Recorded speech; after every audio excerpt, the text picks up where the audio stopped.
Hello everyone, আজকে আপনাদের জন্য আবারও নিয়ে এসেছি একটি নতুন ডায়াগ্রাম। এর মাধ্যমে আপনারা জানতে পারবেন কিভাবে how to make three phase motor in start and stop wiring diagram তৈরি করা হয়। চলুন দেখে নিই কিভাবে তৈরি করা হয়। Motor protector, contactor. কন্ট্যাক্টর হলো ইলেকট্রোম্যাগনেটিক চালিত সুইচ, এটি মোটরের ক্ষেত্রে ব্যবহার করা হয়। মোটর সার্কিট ব্রেকার, এটির মাধ্যমে যে কোনো একটি লাইন নিয়ন্ত্রণ করা হয়। এনসি সুইচ নর্মালে ক্লোজ, এনও সুইচ নর্মালে open. Earthing line, first phase positive line, second phase positive line, third phase positive line. Neutral negative line, first phase second phase third phase positive line. Motor প্রোটেক্টরে connection দেওয়া হলো। Motor protector থেকে কন্ট্যাক্টরে connection দেওয়া হলো। Contactor থেকে মোটরে connection দেওয়া হলো।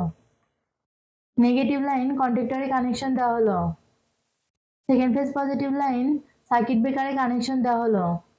Second phase positive line circuit breaker থেকে এনসি সুইচে কানেকশন দেওয়া হলো। এনসি সুইচ থেকে এনও সুইচে কানেকশন দেওয়া হলো। এনও সুইচ থেকে কন্ট্যাক্টরে কানেকশন দেওয়া হলো। কন্ট্যাক্টর থেকে এনও সুইচে কানেকশন দেওয়া হলো। কন্ট্যাক্টর থেকে সেকেন্ড ফেজ পজিটিভ লাইনের সঙ্গে কানেকশন দেওয়া হলো। আর্থিং লাইন মোটরে কানেকশন দেওয়া হলো। এই ডায়াগ্রামটি পুরোপুরি সম্পূর্ণ হয়েছে। এভাবে আপনারা আপনাদের বাসা বাড়িতে তৈরি করতে পারবেন।